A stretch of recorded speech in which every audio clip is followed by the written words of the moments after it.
Саламатсыздар ма, құрметті халқым.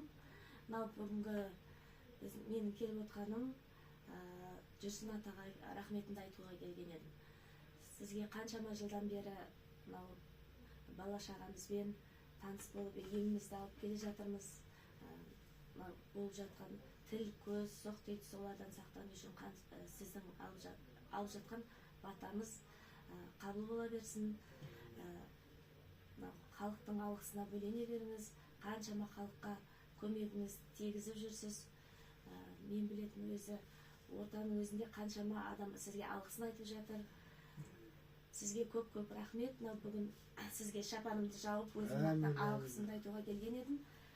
Қабыл етсеңіз. Рахмет. Әрқашанда аман болыңыз. Батаңыз қабыл болып жүре берсін. Мына Айнұр деген қыз енді көп жыл болды өзі қаралып жүр бала шағасымен. Мына кішкентай ауырсын, ұлдар ауырсын, қыздар ауырсын, балаларын әкеп емдетеді, өзі де келіп қарап емделіп жүрген қыз енді бүгін шапан киіп жатыр екен, рахмет сыйын айтып. Ал Айнұр қыз өмір жасың ұзақ болсын, бала шағаң қызығын көр, ауырма, 100 жасағын.